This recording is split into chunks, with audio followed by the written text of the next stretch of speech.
संध्याकाळच्या हलक्या फुलक्या भुकेसाठी आपण घेऊन आलो एक छान अशी रेसिपी, तीही अगदी 10 मिनिटात तयार होणारी आणि चवीला भन्नाट. चला तर सुरू करूयात आपली आजची रेसिपी. आता आपण आधी बनवून घेतोय सिक्रेट मसाला. त्यासाठी लागणारं साहित्य बघूया. अर्धा चमचा लाल मिरची पावडर, अर्धा चमचा धणे पावडर, पाव चमचा चाट मसाला, पाव चमचा जिरे पावडर, अर्धा चमचा पिठी साखर आणि चवीनुसार मीठ. तुम्हाला पिठी साखर आवडत नसेल स्किप केली तरी देखील चालेल. तर हा मसाला आपण छान मिक्स करून घेऊयात. हा मसाला तुम्ही कुठल्याही चटपटीत रेसिपीमध्ये वापरू शकतात. चिप्स किंवा सँडविच किंवा आपण तळलेल्या डाळी बनवतो अशा कुठल्याही पदार्थांमध्ये हा मसाला तुम्ही वापरू शकता. तर आजच्या रेसिपीमधला आपण आपला सिक्रेट मसाला तयार करून घेतलेला आहे. आज आपण जी रेसिपी बनवते त्यासाठी लागणारा मुख्य घटक म्हणजे शेंगदाणे. मी एक फुल वाटी शेंगदाणे घेतलेत. वजनी प्रमाण म्हणाल तर मी 150 ग्रॅम शेंगदाणे घेतले. शेंगदाणे घेताना असे छोट्या आकाराचे आणि गुलाबी रंगाचे घ्या, टेस्ट खूप छान लागते. त्यासाठी आपण घेतलं आहे 4 चमचे चण्याचे पीठ, ते देखील आपण याच्यामध्ये ॲड करून घेऊया. 2 चमचे तांदळाचं पीठ. तर यामध्ये आपण घालून घेऊयात आपले पावडर मसाले. अर्धा चमचा लाल मिरची पावडर, पाव चमचा हळद, चवीनुसार मीठ, धणे पावडर अर्धा चमचा आणि पाव चमचा जिरे पावडर. आता हे आपण एकदा मिक्स करून घेऊयात छान.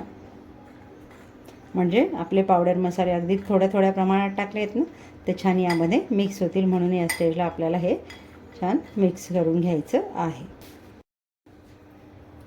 हे आपलं पावडर मसाले घालून छान मिक्स झालं. यामध्ये घालतोय आपण आता पाणी. अगदी थोडं थोडं पाणी घालायचं, एकदम नाही घालायचं आहे. आपल्याला हे पाणी घालून मिक्स करून घ्यायचं आहे, जेणेकरून आपण जे काही पीठ पावडर मसाले घातले त्याची कोटिंग आपल्या शेंगदाण्यांना होईल इतपत आपल्याला पाणी घालून मिक्स करून घ्यायचं. घट्ट ठेवायचं, पातळ करायचं नाही.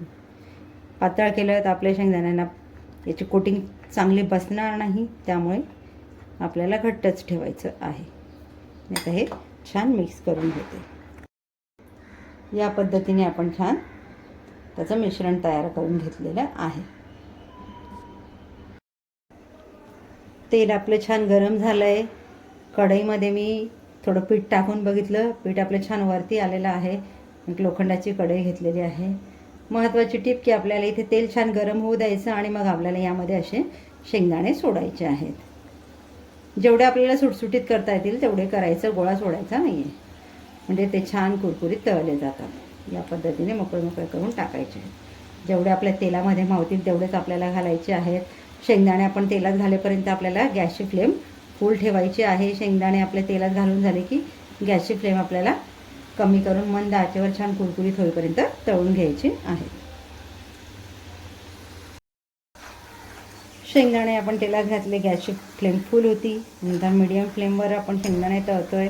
शेंगदाणे तळताना सतत या पद्धतीने हलवत राहा, म्हणजे आपले शेंगदाणे दोन्ही बाजूनी छान कुरकुरीत होईपर्यंत तळले जातील. नाही तर मग असं होतं की एका बाजूने रंग डार्क होतो आणि एका बाजूने हलका रंग येतो. त्यामुळे आपल्याला शेंगदाणे सतत हलवत राहायचे आहेत. तेला शेंगदाणे खमंग कुरकुरीत होईपर्यंत आपल्याला तळून घ्यायचे. गॅसची फ्लेम फुल जर राहिली तर आपण जे काही कोटिंग केलेलं आहे पिठाचं, ते वरचं पिठाचं आवरण तेलाच्या हीटमध्ये जळेल आणि शेंगदाणे कुरकुरीत होणार नाही. त्यामुळे आपल्याला मीडियम गॅसवरच शेंगदाणे आपले छान कुरकुरीत होईपर्यंत तळून घ्यायचे. शेंगदाणे तेलात घालून एक 3 ते 4 मिनटं होत आलेले आहेत. अगदी त्यांचा खुळखुळ असा आवाज यायला लागला आहे आणि या पद्धतीने त्यांचा रंग आलेला आहे. यापेक्षा जास्त ब्राऊन रंग आपल्याला करायचा नाही आहे. तळणाचे कुठलेही पदार्थ आपण तेलातून बाहेर काढले की त्यांची तळण्याची प्रोसेस बाहेर आल्यावर देखील चालू असते. त्यामुळे आपल्याला ह्या रंगावरच तेल निथळून त्यांना काढून घ्यायचे आहेत. तर ज्या पद्धतीने आपण पहिली बॅच रेडी केली त्याच पद्धतीने मी दुसरी बॅच देखील रेडी करून घेणार आहे. आवाज येत असेल तुम्हाला दुसऱ्या भांड्यात शेंगदाणे घालण्याचा? किती खुळखुळीत आवाज येतोय. शेंगदाणे आपल्याला हातात घेता येतील इतपत गरम असतील.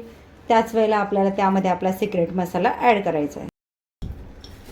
शेंगदाणे हलके गरम असताना सिक्रेट मसाला त्यात ॲड करण्याचं कारण हे की त्याची कोटिंग त्याला छान बसते हलकं गरम असेपर्यंत. मी 1 चम्मच मसाला याच्यामध्ये घालून घेतलेला आहे आणि छान या पद्धतीने मिक्स करून घेते आहे. आवाज बघा किती छान येतो शेंगदाण्यांचा, घमघमाटही छान सुटलेला आहे. एकदा छान मिक्स करून घ्यायचं. खाण्यासाठी रेडी आहेत आपले मसाला शेंगदाणे, तेही अवघ्या 10 मिनिटात. तुम्ही एकदा नक्की ट्राय करा. नवशिके असाल तरीही बनवू शकता. तुम्हाला कंटाळा आला पण भूक लागली अशा वेळेला हा उत्तम पर्याय तुमच्यासाठी. बनवा, तुमच्या प्रतिक्रिया मला कळवा. आसनास किचनला लाईक, शेअर, सबस्क्राईब करायला विसरू नका.